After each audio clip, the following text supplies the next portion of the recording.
see that?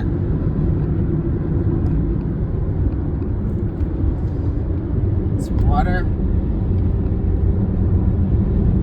I'm going over a bridge. It was 28 degrees last night. My setup was absolutely amazing.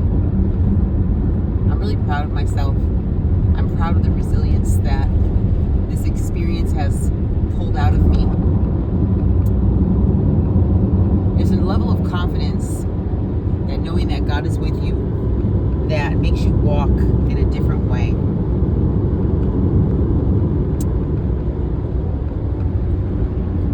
And it's not arrogance.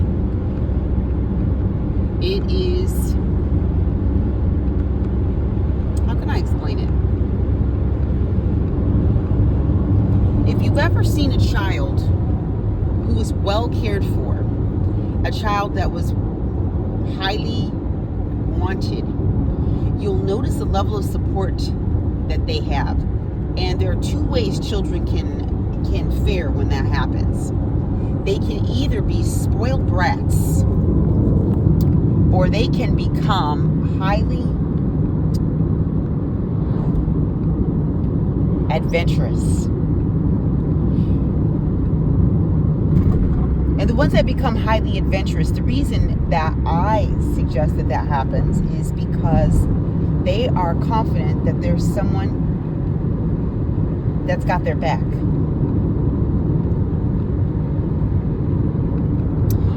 I believe that a lot of times the spirit of fear comes from lack of support. And that the devil can capitalize on that, because just like with gang stalking, now I'm gonna veer off on a tangent, but I'm gonna come back, so stay with me. I will tell you that there's definitely levels of gang stalking, but I believe there are people that gang stalk, but they watch you. You rarely hear individuals who have big family support systems. Wow, I just saw a cow pee. That was crazy. Like a waterfall. You rarely see individuals with very big family systems. You know, the ones that have family dinner at mama's house every Sunday and actually love each other and come together and have family reunions and go to each other's houses and their kids grow up together. Those aren't the people that you hear that are gang stalked. And the reason is because there's that network. There's a level of confidence. There's a level of love and support. And gang stalking is designed to isolate. Oh, wow. And so the view is going to get less adventurous and less picturesque as I get on the highway, but it's still going to happen. Anyhow, when you know that the intent is to kill, steal, and destroy,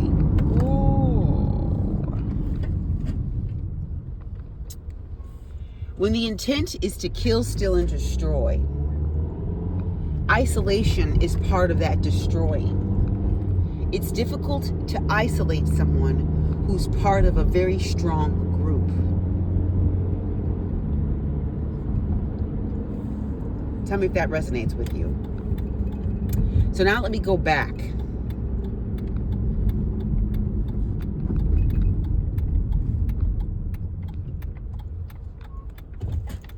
That's the importance of fellowship. I realize that now. Number one, that's the importance of fellowship. But it's also the significance of recognizing God's love for you and God's want of you. There are people who never felt wanted. I'm one of those individuals. Without making my parents feel any kind of way, which is going to be hard to do because they won't listen to this content. I am a child that was born to very, very young parents. And the narrative and the message I always had, even though they took really good care of us. We always lived in a like they built homes. We lived in a house. I never wanted for anything. Let me retract that. I never needed for anything. But the narrative that played in my head, and it was based on their behavior and their language, and it sometimes was subtle. It was never ever outward or overt, was that I wasn't wanted.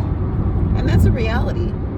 When a child who happens to be an identical twin is born to parents that are 15 going on 16 right after she has her kid, and 17 years old, that narrative is true.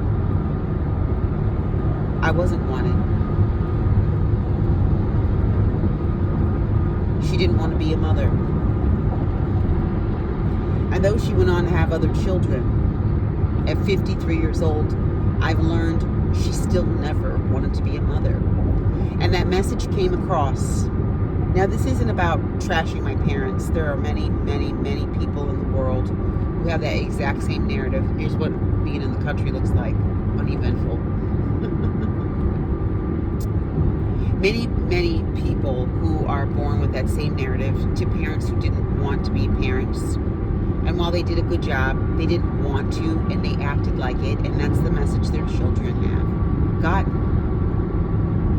And then there are other children that you can see where you can tell that the mom and dad wanted them. And everything about that child is based out of want. They wanted them to have a happy life. They wanted them to enjoy things. They wanted them to experience things. And that's how the parents behaved. God wanted you. God wanted me.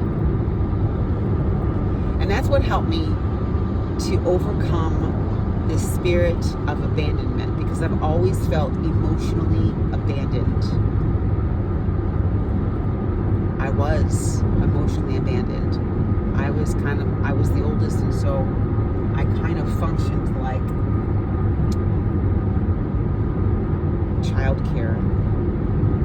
Now, that may make people uncomfortable, but there are a lot of people who are the oldest of multiple children, and they really were built-in daycares, especially old school people who come from old school families, Gen X.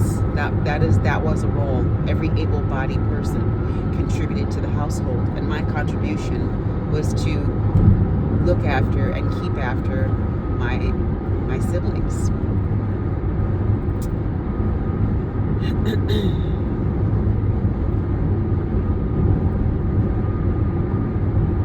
When I learned that God knew me before I was born,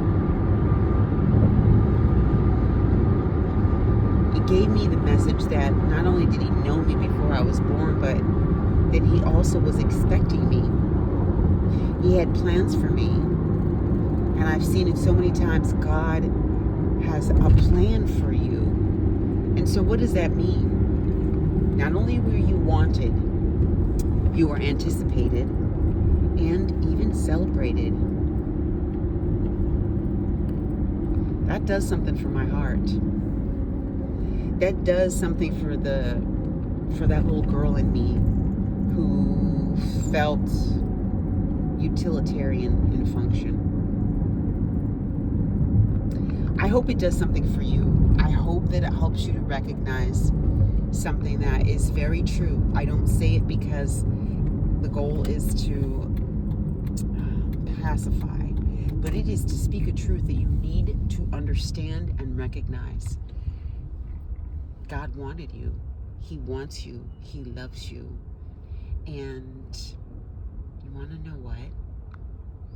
I walk different. Doggone it, I deserve that. Because it's a truth that's always been there. I just didn't know it. God wanted me. He loved me. He expected me. He has plans for me. And,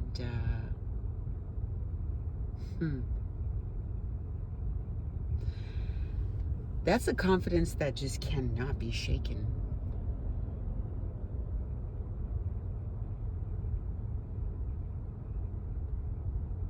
I'm happy for me. And I'm happy for you. Know it. God loves you. He wanted you. He has plans for you.